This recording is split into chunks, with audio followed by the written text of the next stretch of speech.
여러분들 교재 275쪽 핵 반응에 의한 에너지 변화. 핵 반응에 의한 에너지 변화는 아인슈타인 공식을 따른다라고 이미 설명을 드렸었습니다. 핵 반응에 의해서 질량 결손이 생기면은 그때 에너지 변화량은요, 질량 변화량 곱하기 광속의 제곱입니다. 이 질량 변화가 보통의 화학 반응보다는 핵 반응에서는 그나마 큰 편이고, 그것에다가 광속의 제곱을 곱하게 되니까 굉장히 에너지 값이 크게 방출되는 일이 나타나더라. 핵종들 중에서 핵자, 즉 핵 속에 있는 양성자도 한 개당 얼마, 또 중성자도 한 개당 얼마인데 두 개 모두 핵자고 각각 질량수 계수가 1이에요. 그래서 자, 양성자 계수든 중성자 계수든 한 개당 1로 보는데 핵자당 이 결합 에너지가 가장 큰 것이 질량수가 56인 철로 알려져 있습니다. 철은 26번 원소이죠. 26번 원소이고 질량수가 56인 철. 질량수가 56이라면은 원자 번호가 26번, 양성자 수가 26개에다가 중성자 수가 몇 개라는 겁니까? 30개이죠. 이게 온 우주상에 존재하는 모든 종류의 원소와 그것의 동위 원소 중에서 가장 안정한 물질로 알려져 있죠. 즉 핵자당 결합 에너지가 가장 크다는 거죠. 핵자당 결합 에너지가 그만큼 크다라고 하는 것은 그만큼 결합을 강하게 하고 있는 거고 안정하게 존재를 한다는 거죠. 그러므로 우리는 이론적으로 이렇게 생각할 수 있어요. 무한대의 시간이 지나게 된다면은 온 우주상에 존재하고 있는 모든 원소들은 질량수가 56인 철로 바뀐다라고 볼 수가 있겠죠. 질량수가 235인 우라늄 92번 원소입니다. 이거 같은 경우는 질량수가 큰데 핵자당 결합 에너지를 보니까 질량수가 56인 철보다는 작죠? 따라서 어떻게 되냐? 질량이 점점 작아져요. 그래서 이 질량이 작아지는 핵 분열에 의해서 궁극적으로는 뭘로 가느냐? 질량수가 56인 철적을 향해서 가게 되어 있습니다. 그리고 질량수가 이렇게 작은 수소인데 수소 중에서도 질량수가 1인 수소는 어때요? 무한히 안정하죠?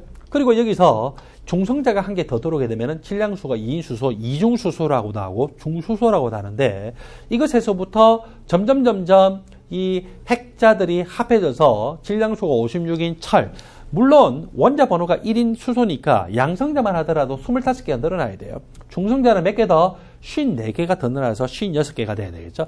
이쪽으로 가면 갈수록 즉 이렇게 핵자들이 많아지면 많아질수록 그거는 핵융합이죠. 핵융합을 통해서 핵자당 결합 에너지가 굉장히 큰 질량수가 56인 철로 바뀌게 되는데 그때 유난히 핵자당의 결합 에너지가 굉장히 기하급수로 크게 증가되는 경우가 있어요. 이게 바로 질량수가 2인 수소에서 질량수가 4인 헬륨으로 바뀌는 거죠. 자, 이렇게 핵융합되는 경우가 즉 여기서 이쪽으로 가는 방향은 전부 핵융합이 되는 경우인데 여기 질량수가 2인 수소에서 질량수가 4인 헬륨으로 바뀔 때 핵융합될 때가 가장 작은 질량수 변화에 의해서 결합 에너지가 커진다. 즉 더 안정해진다. 더 안정해진다라고 하는 것은 더 큰 에너지를 방출할 수가 있죠. 저것이 바로 우리가 태양의 에너지로 보고 있는 핵융합 에너지에 해당이 됩니다. 여러분들 교재 275쪽 아래쪽을 보면은 핵분열과 핵융합에 대해 소개를 하고 있죠. 한 번 더 다시 소개하고 있습니다. 질량수가 2인 수소로부터 질량수가 56인 철로 바뀌는 것은 핵융합이 되는 거예요. 질량수가 235인 우라늄에서 질량수가 56인 철로 바뀌는 것은 핵분열이 되고 하여튼 질량수가 작은 것은 핵융합, 질량수가 큰 것은 핵분열을 통해서 무한히 안정한 쪽으로 저렇게 변화가 될 수 있고 그렇게 안정화되는 만큼 그 차이만큼의 에너지를 질량 결손에 비례해서 방출을 할 수가 있겠죠. 핵분열의 대표적인 예가 바로 우라늄 235에다가 중성자를 충돌을 시켜서 이런 식으로 쪼개는 거죠. 자, 이렇게 쪼개다 보면은 한 번 쪼개지면서 보통 중성자가 3개가 나오든지 또는 2개가 나와요. 그러면 그 중성자가 사라지는 것이 아니라 또 다른 우라늄에 충돌하면서 또 쪼개면서 이 중성자가 또 2개, 3개 나오고 그것이 또 충돌하면서 우라늄하고 충돌하면서 중성자가 2개, 3개 만들어지면서 그냥 평균적으로 중성자가 3개로 만들어진다고 합시다. 한 번 충돌할 때 중성자가 이렇게 3개로 많아졌어요. 그러면 또 그것이 충돌하면서 중성자가 3개로 많아지겠죠. 중성자가 3개로 많아지고 여러분들 충돌할 때마다 그냥 중성자만 만들어지는 것이 아니라 충돌할 때마다 뭐가 생길까요? 질량 변화가 생겨요. 질량 결손이 생기고 그때마다 에너지가 방출이 될 수가 있겠죠. 그래서 처음에 중성자가 한 개 딱 충돌해서 그것만큼 에너지를 방출하면서 이렇게 중성자가 기하급수로 커지고 어느 정도 이상이 되면 중성자 수가 너무 많아져가지고 중성자가 각각 자기 주위에 있는 우라늄하고 충돌하면서 에너지가 각각 많이 나오는데 그것이 너무너무 많아서 엄청난 에너지가 발생될 수가 있겠죠. 이거를 제어할 수가 없을 정도로 중성자가 많아져가지고 에너지가 제어할 수 없을 정도로 많아지면 그것은 핵폭탄이 되고 핵발전소에서는요, 중성자가 너무 많아지면 결국 에너지가 너무 커져서 폭발해버리잖아요. 따라서 중성자 수가 너무 많아지지 않도록 중성자를 흡수할 수 있는 봉을 집어넣었다가 뺐다가 하면서 중성자의 개수를 일정한 수준만큼 조절해요. 그렇게 되면 그때 발생하는 에너지가 이것들이 있는 바깥쪽에 물을 어때요? 증발을 시키죠. 그래서 수증기가 되고 그 수증기를 이용을 해서 터빈을 돌리면서 결국 전기 에너지를 발생을 시킬 수가 있겠죠.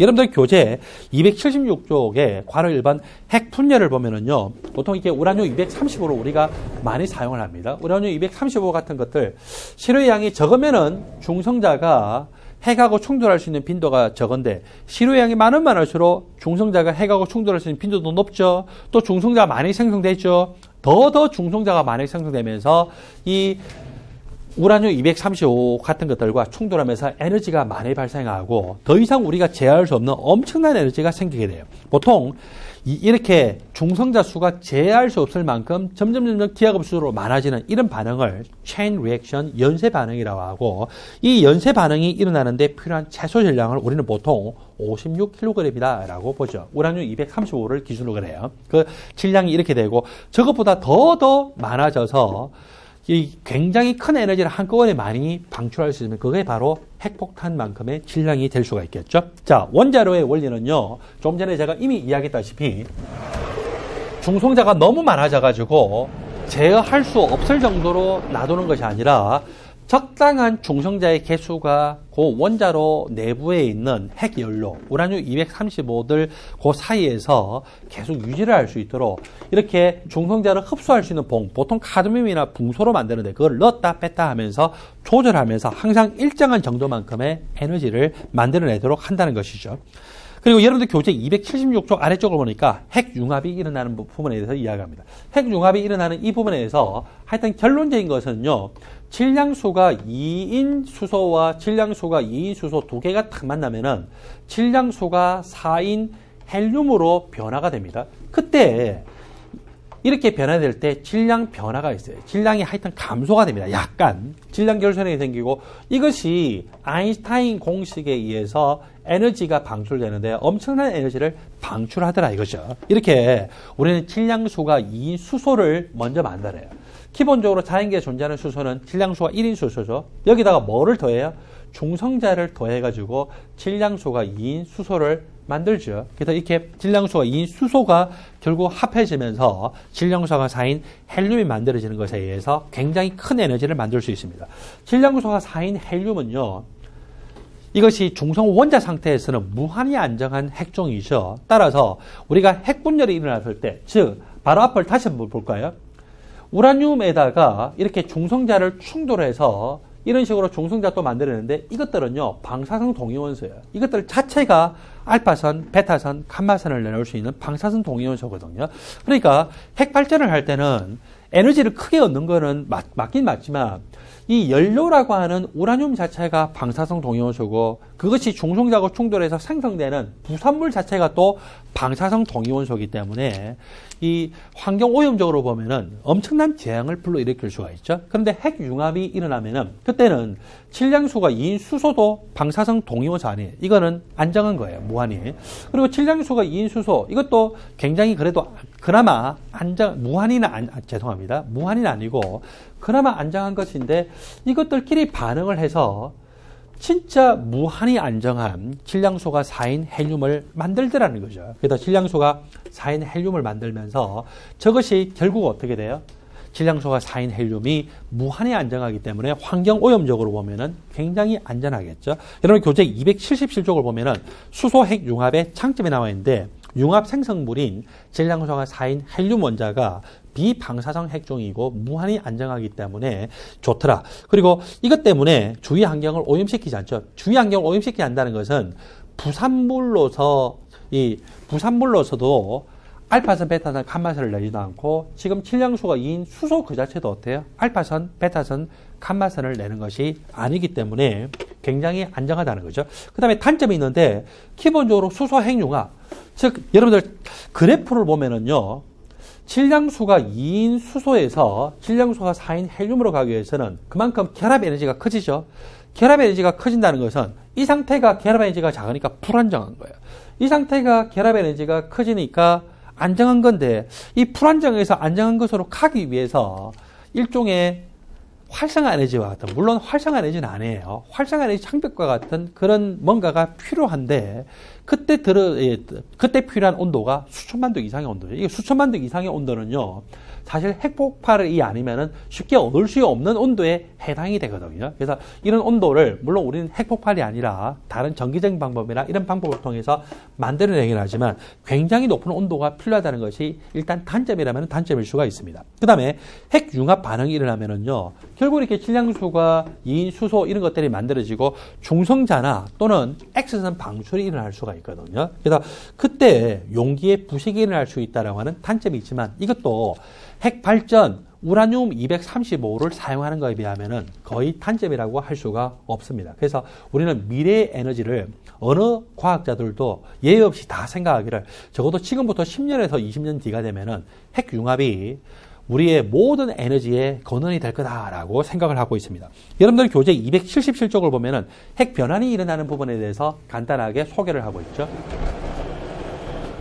러더포드는 알파선 산란 실험을 하기 위해서 알파 입자를요, 금에다가 충돌했는데 금에만 충돌할 뿐만 아니라 그 당시까지 발견됐던 모든 원소에다가 다 충돌을 했어요. 이렇게 충돌을 해서 이런 식으로 질량수가 17인 산소를 만들기도 했더라는 거죠. 자, 이렇게 핵 변환을 했고, 그 다음에 최초로 인공적인 방사성 동위원소, 질량수가 17인 산소를 우리는 방사성 동위원소다라고 이렇게 표현하진 않아요. 근데 인공적인 방사성 동위원소를 알파선, 베타선, 감마선을 낼 수 있는 그런 원소를 생산하는 것을 보면은 똑같은 방식이에요. 알파선을 이렇게 질량수가 27인 알루미늄에다가 충돌했더니 질량수가 30인 인이 만들어지고 그때 중성자도 부산물을 만들어요. 그리고 이 인이라고 하는 것은 계속 어떻게 돼요? 계속 변화를 통해서 질량수가 30인 규소하고 양전자를 낼 수가 있죠. 이거 알파선이나 베타선이나 양전자와 같은 그런 방사선을 낼 수 있는 저런 원소가 만들어진 것을 볼 수 있습니다. 여기서 말하는 이엔더 키리는요, 키리 부인의 따님입니다. 자, 이렇게 그 당시 약 1900년 바로 직전 1890년대 말부터 시작을 해서 1900년대 이 초반까지 주로 저런 핵 변환에 대한 연구들을 많이 했는데 여러분 그냥 참고로 보시고 만일에 이것들이 시험 문제가 나온다라면은 여기 괄호를 비워놓고 뭐가 들어갈까? 왼쪽 아래 천자의 합과 왼쪽 이천자의 합이 같도록 여러분들이 식을 세우면 되겠죠. 여기도 괄호 넣고서 뭐가 들어갈까? 중성자 말고는 없겠죠. 여기도 괄호 넣고서 뭐가 들어갈까? 왼쪽 아래 첨자의 합과 왼쪽 이첨자의 합이 같도록 양변에 식을 세워서 저렇게 이미 제가 예전 문제로 설명했던 그런 유형의 문제가 나올 수가 있습니다. 여러분들 교재 277쪽 밑쪽을 보면은요, 원자핵과 알파 입자 또는 원자핵과 양성자는 충돌을 하려고 할 때 원자핵도 플러스, 그 다음에 양성자나 알파 입자도 플러스이기 때문에 쉽게 반발력에 의해서 충돌을 할 수가 없겠죠. 그러면 어떻게 하면은 반발력을 극복하고 충돌할 수 있냐? 가속을 시켜가지고 충돌하고, 그것이 바로 입자 가속기입니다. 싱크로트론하고 사이클로트론이라고 하는 두 종류의 입자 가속기가 있는데 뭘 사용하든지 간에 하여튼 입자 가속을 해서 충돌을 해서 또 새로운 인공적인 방사성 동위원소를 밑에 세 가지 예와 같이 만들어내기도 했다랍니다. 그리고 방사성 동위원소는 기본적으로 알파선, 베타선, 감마선과 같은 방사선을 내고 방사선들은요, 안정한 중성 분자들을 이온화시키는 성질이 있습니다. 그 이온화시키는 성질을 이용해서 우리가 암 치료에 사용하기도 하고 또는 세균들을 죽이는 살균의 용도로 사용하기도 합니다. 그리고 이 방사선 동위원소들은 기본적으로 반감기를 다 가지고 있어요. 1차 적분속도 법칙을 따르면서 반감기를 가지고 있기 때문에 앞에 우리가 탄소 14, 질량수가 14인 탄소를 이용을 해서 결국 유물이 얼마가 되느냐 또는 지질학적으로 이 단층이 몇 년이 됐냐라고 하는 것을 분석을 할 때 저 방사성 동위원소들을 사용할 수도 있습니다. 지난 39시간 동안에 여러분들과 함께 일반화학을 같이 공부하게 돼서 너무 행복하게 생각을 합니다. 여러분들이 일반화학을 어떤 교수님으로부터 배웠든지 간에 저와 함께 공부한 이 내용들을 반복적으로 2번에서 3번 정도 보신다면 일반화학 전체를 잘 공부하실 수 있고 잘 정리하실 수 있고 또 더 나아가서 다른 이공계 과목들을 공부하시는 데도 큰 도움이 될 것이라고 생각을 합니다.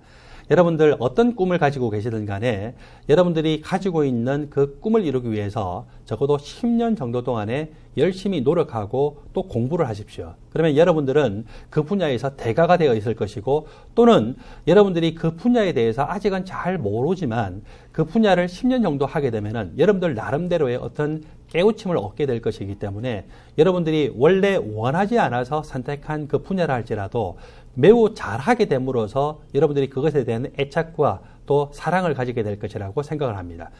이공계 대학생들 여러분들은 대한민국의 미래입니다. 여러분들이 대한민국의 과학과 공학과 기술을 발전시킴으로써 대한민국을 더욱더 전 세계적으로 부강한 나라로 만들 것이라고 생각을 하고 또 그런 역할들을 감당하는데 저희가 일반학을 가르침으로써 기여할 수 있다는 것이 너무 행복합니다. 감사합니다. 행복하십시오.